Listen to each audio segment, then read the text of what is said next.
Type 2 diabetes is a disease we're hearing more and more about, and it's affecting not just people in middle age, but adolescents and children too. Hi, I'm Hannah Burgess. I've come to the Liggins Institute to find out more about type 2 diabetes from the Institute's director, Professor Wayne Cutfield. Professor Cutfield is a paediatrician and an expert in the growth and development of children and young people. He sees many of his patients at the Institute's specialised unit for clinical research. Can you tell me, what is type 2 diabetes and how big a problem is it in New Zealand? Type 2 diabetes are high blood glucoses, high blood sugar levels, and it's usually caused by a combination of insulin not working very well and eventually not enough insulin being produced. And the high blood glucoses lead to the symptoms of drinking a lot, passing a lot of urine and weight loss. And so begins a journey, typically in adults, of type 2 diabetes. Almost 250,000 New Zealanders suffer from type 2 diabetes, and over the next 10 years, that figure will go up by another 50%. It continues to march up.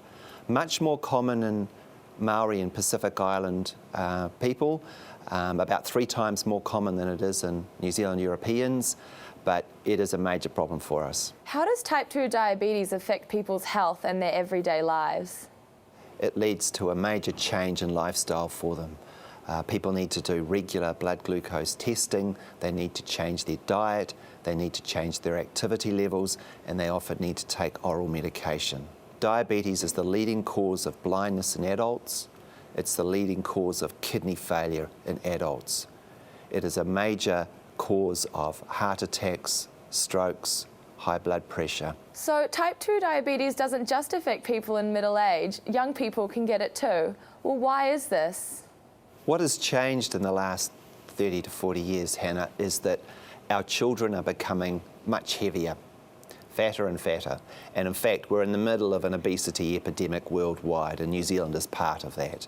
And in fact, New Zealand children are some of the fattest in the world.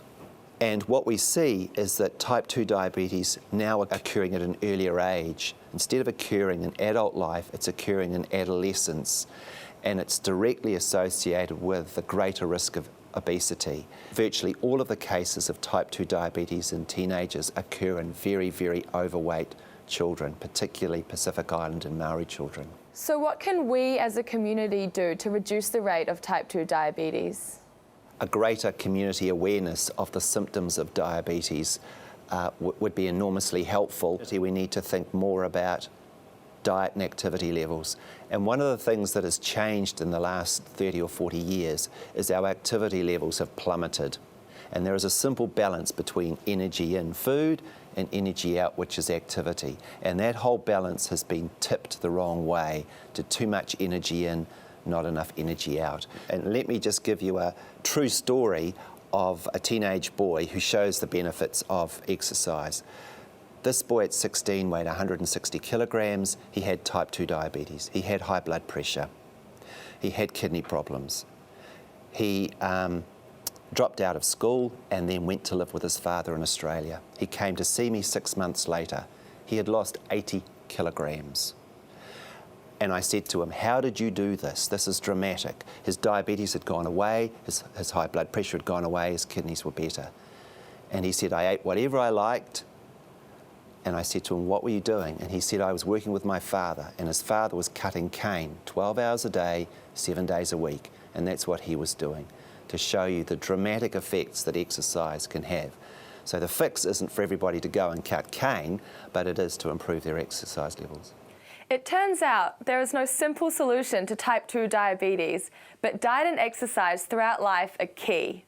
The thing that stands out for me is that as a community, we need to be aware of the risks and symptoms and to take action before it's too late.